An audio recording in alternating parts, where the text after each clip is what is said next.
Muy buenos días, buenas tardes ya a todos y a todas. He convocado esta conferencia de prensa para presentarles a ustedes y a través de ustedes al país lo que son algunas de mis propuestas sobre el tema de alivios contributivos.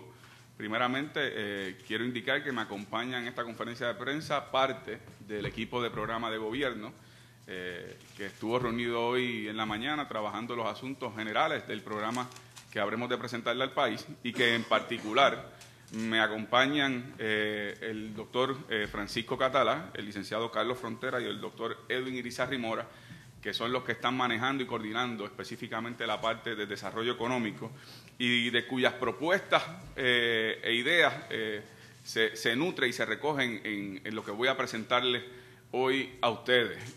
Sí tengo que decir que estos tres economistas, como el resto del equipo de excelencia que tengo el privilegio de contar para mi programa de gobierno, han hecho estas propuestas como parte de lo que ha sido un planteamiento por muchos años de lo que son las condiciones económicas que enfrenta Puerto Rico y que sus advertencias fueron ignoradas por gobiernos populares y PNP y que nos encontramos hoy en la crisis que estamos enfrentando. Así que su conocimiento y su participación pública es inexpugnable, ustedes los conocen, y son personas de la más alta credibilidad en los asuntos económicos ante el pueblo de Puerto Rico.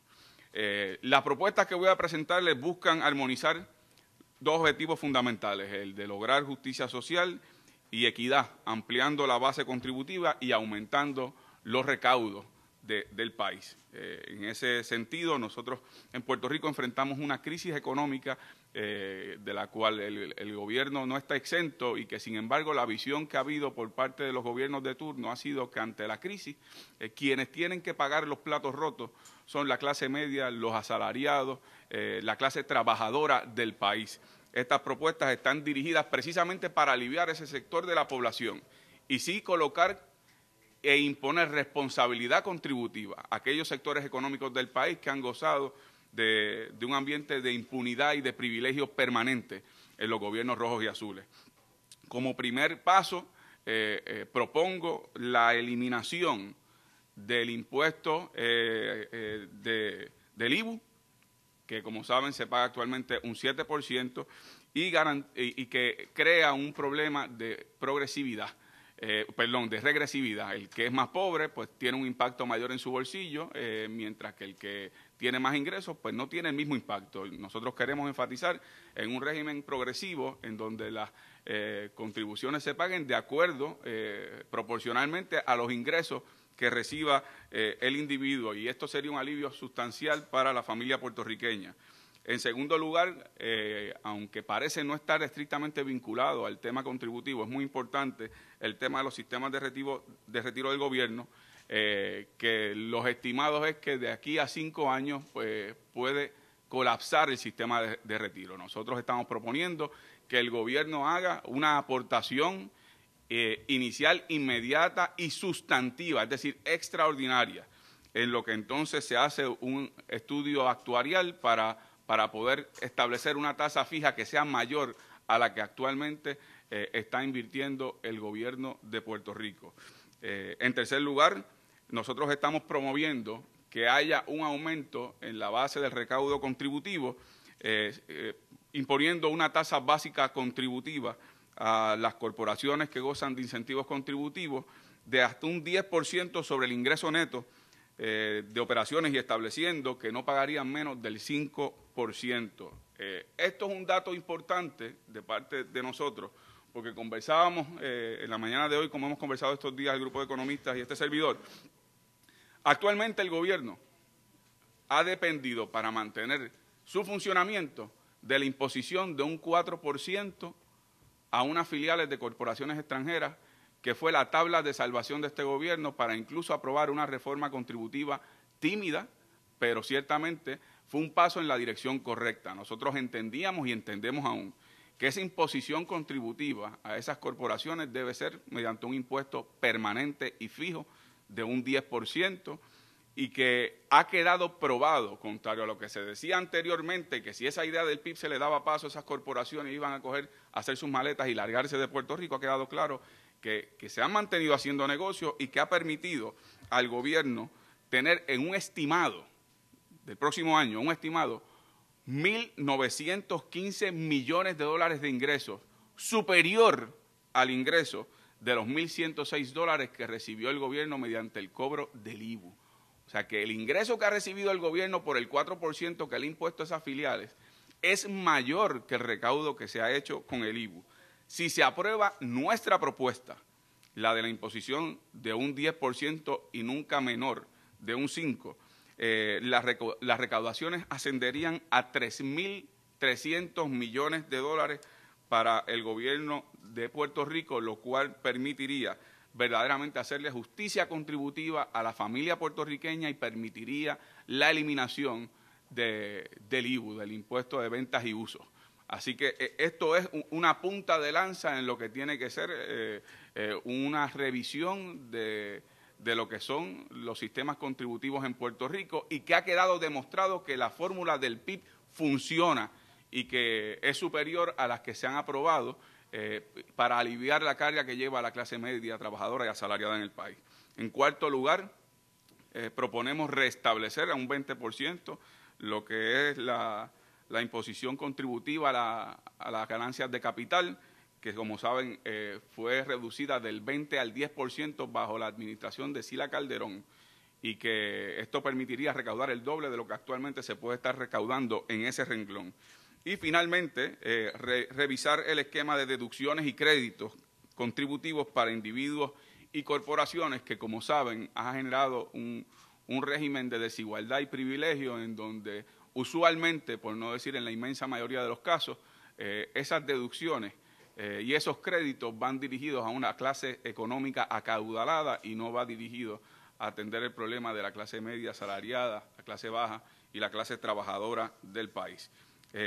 Yo insisto en que con estas propuestas, que de nuevo son algunas de las que estaremos presentando en los próximos meses, armonizamos los objetivos de una verdadera justicia social y equidad contributiva, ampliando la base contributiva y aumentando las recaudaciones del gobierno.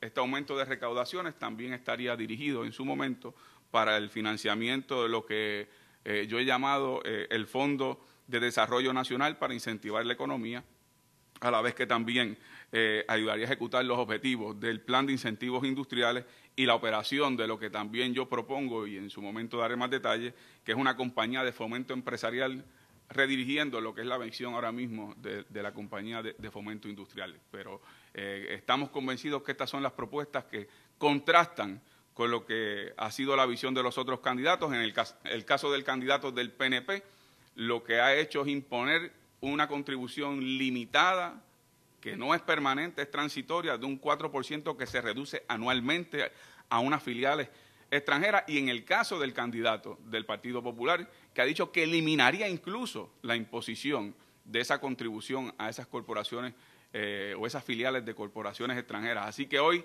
no solo al presentar estas propuestas, doy una nueva visión y un nuevo camino en donde debemos emprender lo que es una verdadera justicia contributiva, sino además aprovecho para emplazar a esos otros candidatos a que Fortuño explique cómo a partir del 2017, cuando ya va a haber terminado el periodo de la imposición de esa contribución, cómo va a financiar su reforma contributiva y cómo va a sustituir los recaudos que recibe el gobierno, y que además el candidato del Partido Popular diga cómo va a sustituir los recaudos de esa imposición contributiva a corporaciones o filiales de corporaciones foráneas, cosa que no han explicado ninguno de los dos. Así que aquí, como les digo, me acompañan los compañeros que han trabajado con mucho detalle estas propuestas para cualquier pregunta o aspecto específico. Si ellos desean añadir algo, pues que puedan hacerlo.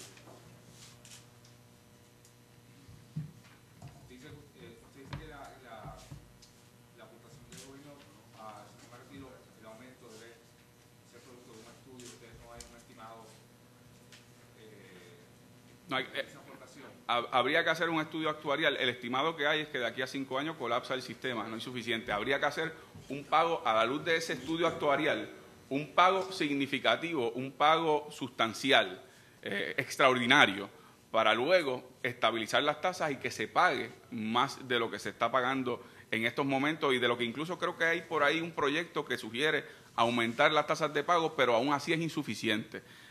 Yo, sin embargo, les dejo con el doctor Francisco Catalá, que probablemente pueda añadir más sobre este tema.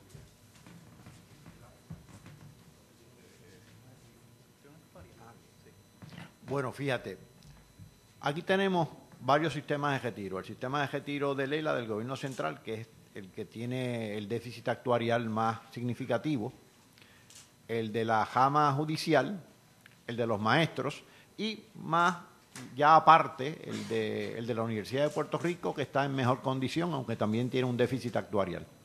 Evidentemente, se anticipa que estos sistemas, sobre todo el sistema del gobierno central, no va a resistir en la situación en que está 5 o 6 años más. Quizás en 5 o 6 años ya la crisis va a ser brutal. Ya lo es. La única manera en que eso se puede resolver es haciendo mayores cotizaciones a ese sistema. Empezando por las cotizaciones que hace el gobierno. Para el gobierno aumentar esa cotización, tiene que tener salud fiscal. Porque no únicamente va a tener que aumentar la cotización regular, probablemente tenga que hacer una aportación extraordinaria inicialmente. Por ello, este plan que está presentando nuestro candidato a gobernador Juan Dalmao, que está orientado eminentemente a ampliar la base fiscal con este 10% de contribución y 5% como mínimo a las hoy llamadas corporaciones exentas, es la única vía viable para conjurar ese déficit. Yo no veo otra vía. Si la hay, que la digan públicamente los que tienen la responsabilidad en estos momentos. Pero ciertamente no hay otra vía que no sea ampliar la base fiscal. Sobre la propuesta del IBU, ¿cómo se va a manejar el hecho de que el IBU está comprometido hasta en su totalidad? Cofina prácticamente lo han comprometido completo. Lo que resta es muy poco. ¿Cómo se podría manejar eso? Sí, el doctor Irizarry Mora me ha pedido contestar. Sí, ahí hay una deuda, ¿verdad? Se tomó un crédito que se debe amortizar en 40 años, de los cuales ya van 3 o 4 años, desde la época de, poco antes de la administración Fortuño. La propuesta nuestra, y tenemos las cifras sobre el diferencial entre lo que se cobraría el gobierno de Puerto Rico, alrededor de 3.300 millones de dólares anuales.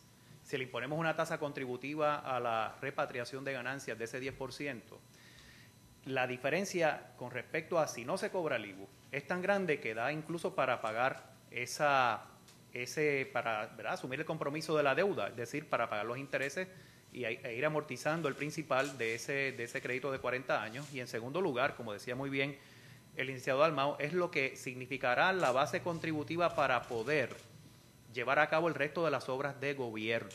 Uno de los planteamientos a propósito de la pregunta del distinguido periodista que se ha hecho en este país, que este grupo ha estado discutiendo, es que aquí la premisa es que todo el mundo plantea la reducción del gobierno o la reducción del tamaño de la universidad, en el caso de la administración Fortuño. Y en el caso de la reducción del gobierno es algo en lo que se ha puesto los populares y PNP hace tiempo. Si uno reduce la base contributiva, si uno reduce el tamaño de gobierno en este país, la base contributiva la vamos a reducir y se van a afectar todavía más los sistemas de retiro, se va a afectar la capacidad de recaudo del gobierno y por supuesto que, como usted sugiere en su pregunta, se va a afectar la capacidad del gobierno de asumir el compromiso de la deuda que ya asumió y de pagarla, de hacer los pagos correspondientes en su momento. Así que nosotros lo que estamos proponiendo es un esquema que lo que pretende es salvar esa base contributiva del gobierno para no solamente poder cumplir con los compromisos que ya se han adquirido en los últimos años, sino para asumir los compromisos de aquí en adelante con una sana administración pública, con una base fiscal mucho más sólida de la que tenemos hasta ahora. Si ustedes pueden, ahorita están hablando del 2017, la pregunta sería, ¿ustedes podrían poner algún tiempo en específico en que las propuestas de este gobierno actual podrían caducar? Entiéndase de que ya habría que buscar algún otro mecanismo para o recaudar más dinero o para... Bueno, mira, la propuesta del gobierno actual fue la imposición de un 4% a filiales de corporaciones foráneas 10% que se iría reduciendo paulatinamente hasta el 2017, eliminarse. Eso, por lo tanto, deja la pregunta cómo el gobierno va a asumir las responsabilidades que tiene comprometido con esos recaudos de ese impuesto. Yo veo solo dos salidas: o aumentar el IVU para tener mayor recaudo, aumentar las contribuciones, pero no veo ninguna otra, porque no han dado ninguna otra. La nuestra es una que es permanente y fija. La nuestra sería una imposición de hasta un 10% a las corporaciones exentas o las llamadas corporaciones exentas, y que nunca sea menor de un 5%. Eso garantiza anualmente un ingreso de más de 3.000 millones de dólares que permite asumir las responsabilidades del pago de deuda, a la vez que también nos permite aliviar las contribuciones a la familia, al individuo, y eliminar principalmente el IVU. Pero los otros candidatos, por eso lancé el reto.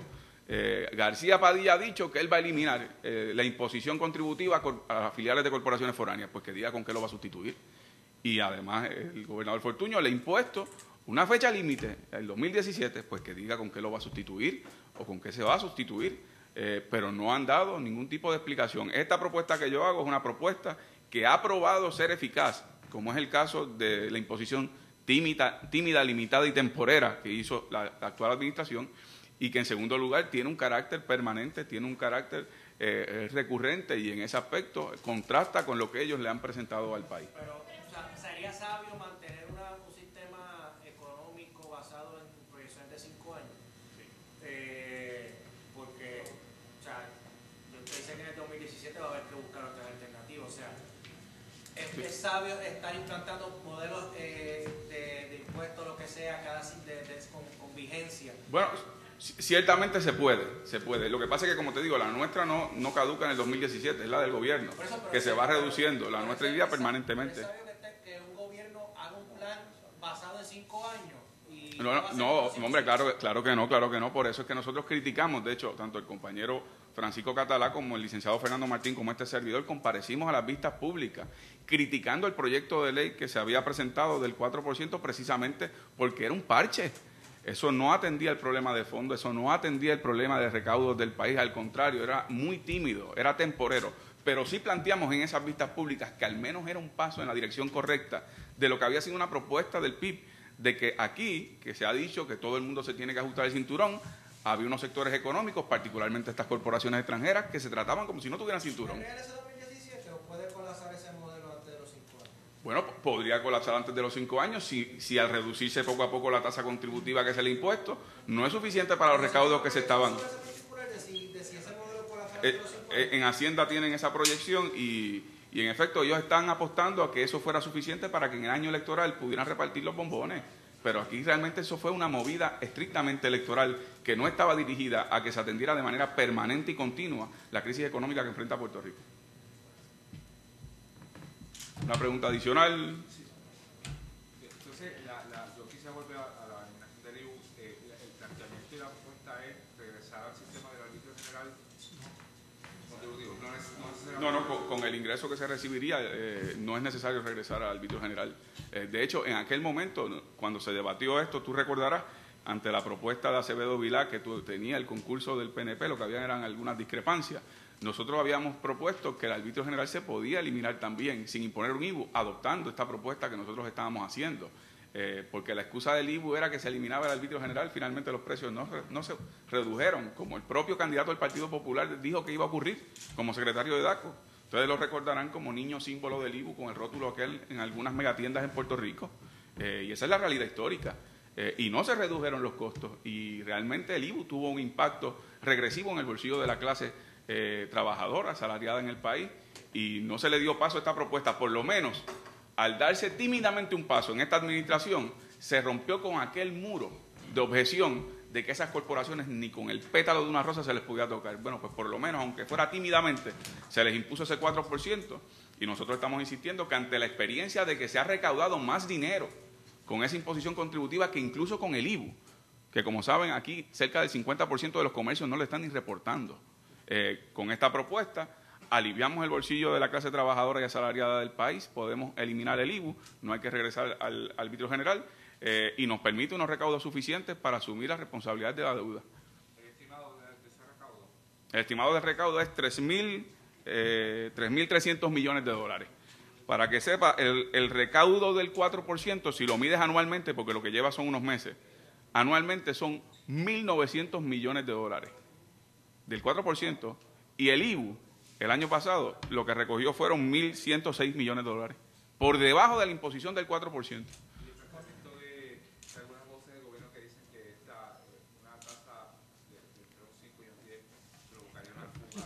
Primero que ha quedado probado que no fue así. Con la imposición del 4%, que dicho sea de paso, también dijeron en aquel momento el liderato del Partido Popular, esas corporaciones se van a ir corriendo, y no se fueron.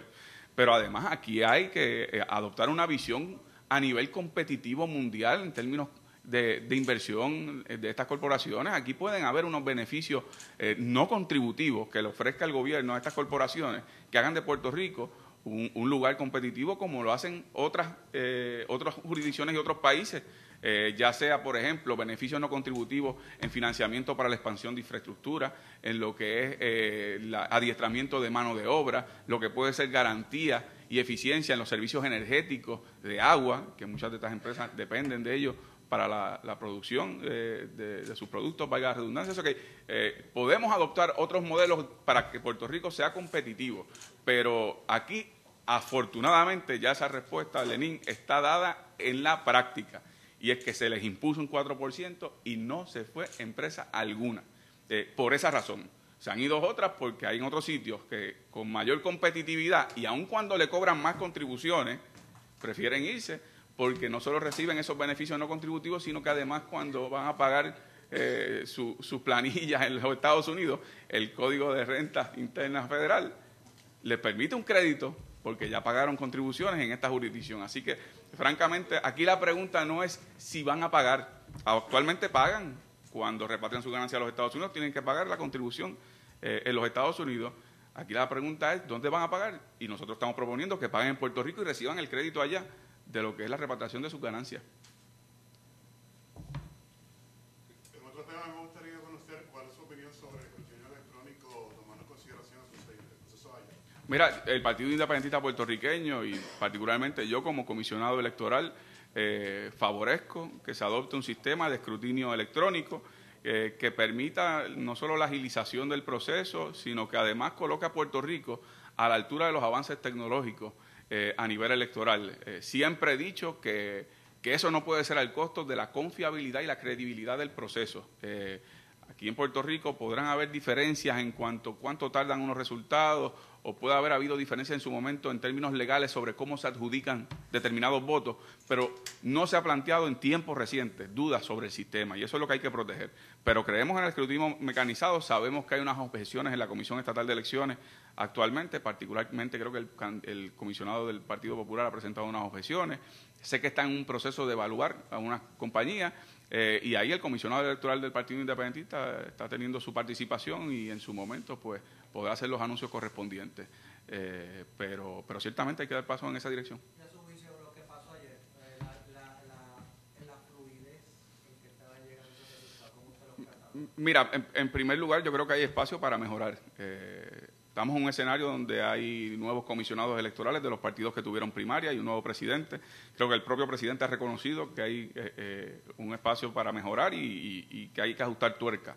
Pero les recuerdo que las primarias las corren los partidos políticos que participan en ellas. Y aquí también hay una responsabilidad organizativa y estructural de los andamiajes electorales del Partido Popular y PNP. Así que ellos tendrán que dar las explicaciones de cómo manejaron sus respectivas primarias y el manejo de sus materiales. Yo lo que te puedo decir de la primaria, francamente, es que creo que la exigua participación demuestra una gran decepción y disgusto con los candidatos que aspiraban en esa primaria, y que creo que eso demuestra la insatisfacción del país, la indiferencia ante esos dos partidos. Pero podría haber un caos en el trabajo de noviembre si se mantiene el desempeño que tuvo la comisión en estas primarias. No, yo confío que no. Además, en noviembre van a estar los funcionarios del PIB allí para que las cosas funcionen como tienen que funcionar. Recuerda que, de nuevo, las primarias las corren los partidos individualmente. En el caso de la elección general es algo más amplio, en donde ya hay unos niveles de pesos y contrapesos y mutua fiscalización que permite y garantiza que eso funcione bien. Yo, de nuevo, pasé por esto en múltiples ocasiones y siempre hay voces del caos, del desastre, y al final del camino se cuentan los votos como se tienen que contar y el país debe estar tranquilo y confiado. Pero, insisto, hay espacios en donde evidentemente hay que atenderlo y hay que mejorar, y yo confío que el presidente lo hará. Dada la cantidad de electores que participan en una elección general, ¿debe estar disponible para esa elección al escrutinio electoral? Para la elección general, bueno, yo creo que hay un aspecto de tiempo que se ha planteado ya públicamente que puede dificultar una votación con un sistema de escrutinio mecanizado completo. Ya he escuchado la posibilidad de que se adopte una especie de plan piloto, pero de que creo que hay que dar los pasos para colocar a Puerto Rico a la altura de los avances tecnológicos. Fui consistente como comisionado electoral. Nuestro programa de gobierno en pasadas elecciones lo contenía también como un compromiso programático, y espero que, de nuevo, con la garantía, la seguridad y confiabilidad del sistema, se puedan dar los pasos para que lleguemos a ese momento. Bueno, la información que tengo es que hay una compañía que no se seleccionó final y firme, sino que se le dio la oportunidad para hacer unas presentaciones, unas pruebas y determinar si en efecto podía cumplir. Hay un pleito en un tribunal que se resolvió recientemente, eso está todavía sin dirimir porque sé que hay un planteamiento apelativo. Así que habrá que ver, obviamente el tiempo apremia y muy difícil que apenas en unos meses se monte un andamiaje de escrutinio mecanizado a nivel de todo Puerto Rico, con todas las dimensiones de 3 papeletas más una papeleta adicional del plebiscito, la campaña de orientación que habría que llevar a cabo. O sea que estoy muy consciente que está muy difícil que se pueda llevar a cabo en todo Puerto Rico, pero el presidente de la comisión junto a los comisionados en su momento sé que podrán dar explicaciones más precisas al país sobre cuál ha sido su funcionamiento y cuál ha sido el proceso que ellos han llevado a cabo. Bueno, pues muchas gracias a todos ustedes. Que pasen buen día.